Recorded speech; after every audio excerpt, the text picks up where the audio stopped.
Welcome back to the channel. So you've decided you're thinking about buying an electric car. Great. But then you start looking at charging it, and suddenly you're faced with type 1, type 2, 3-pin plugs, 7 kilowatts, 11 kilowatts, 22 kilowatts, and you're thinking, hang on, what do I actually need? Well, that's what we're going to look at today. We're going to take a simple journey from your electricity meter through your house to the charging point, through the cable, and to the battery of the car.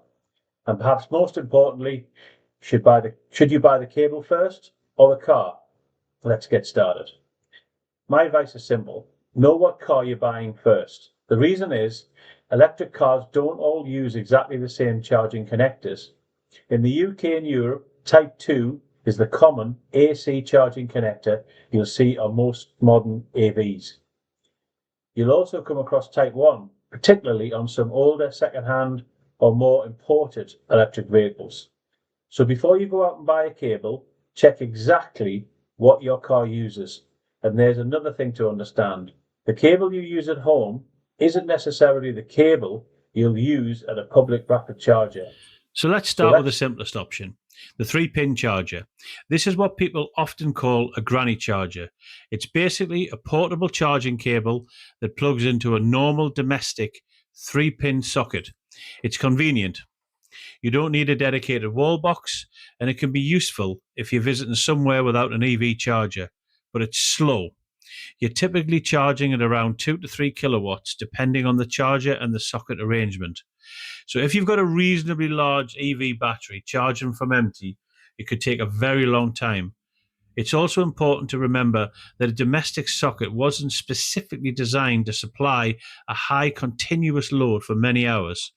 So you need to use the correct equipment and follow the manufacturer's instructions. Don't just run an extension lead out the house and assume it's safe. For regular home charging, most people will be better off with a dedicated home charger. The next charging type of cable is the Type 1. This is a Type 1 connector here. It's also known as an SAEJ1772.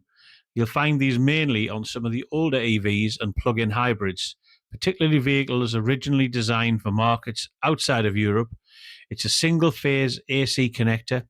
If you're buying a second-hand EV, it's definitely worth checking what connector it has been before you start planning your home charging setup. And this is a Type 2 connector.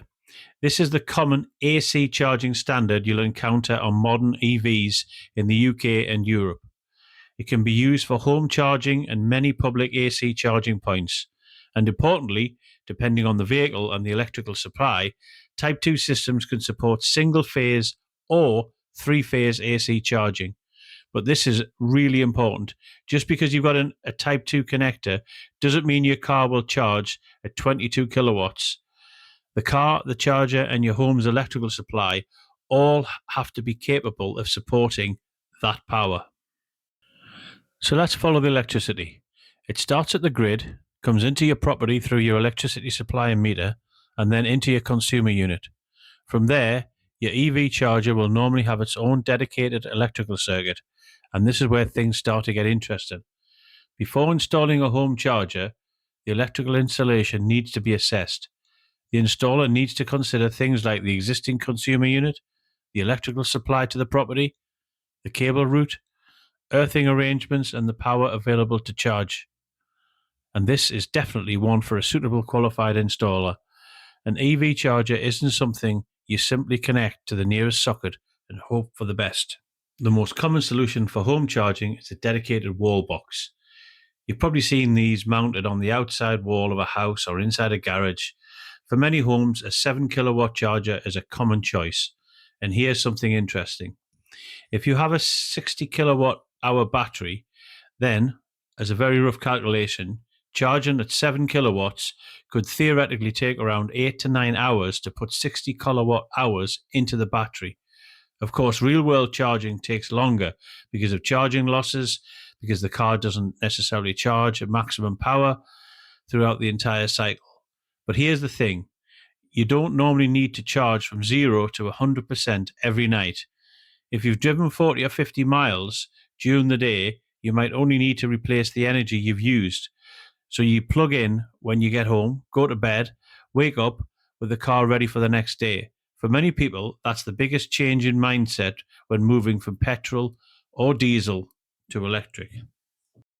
Now let's talk about charging speeds. You might see home chargers advertised at 7, 11, or even 22 kilowatts. But here's the important bit. The charger isn't the only thing that determines how quickly your car charges. The car itself has an onboard AC charger. So for example, if your car only accepts 7 kilowatts of AC charging, installing a 22 kilowatt AC charger doesn't mean your car will suddenly charge at 22 kilowatts. Your home electrical supply also matters. Many UK homes have a single-phase electrical supply, where around 7 kilowatts is a common domestic EV charging power. Higher charging powers, such as 11 or 22 kilowatts, generally require the appropriate electrical supply and a vehicle capable of accepting that power. So don't automatically assume that bigger is better. You need to look at the whole system. So how long does it take to charge? Taking a typical 60 kilowatt battery in the car, the theoretical example using the granny pin or the 3-pin socket, 2.3 kilowatts per hour equals 26 hours. A 7 kilowatt home charger, 9 hours.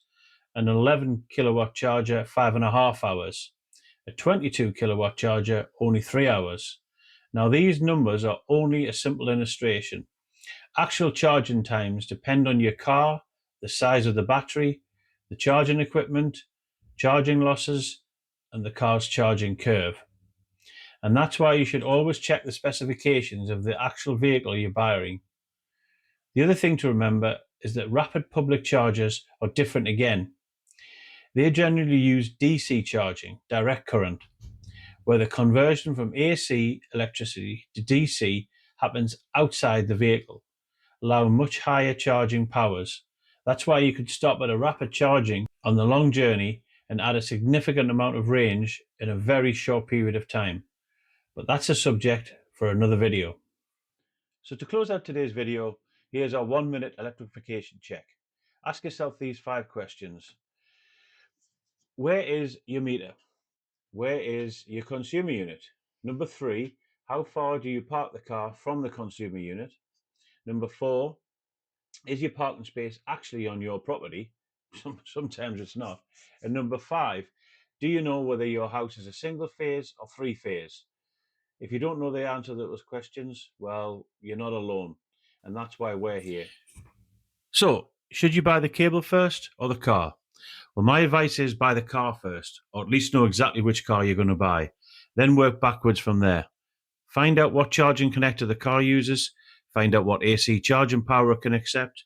Then look at your home electrical supply, as we've just described, and decide what charging setup makes sense for you.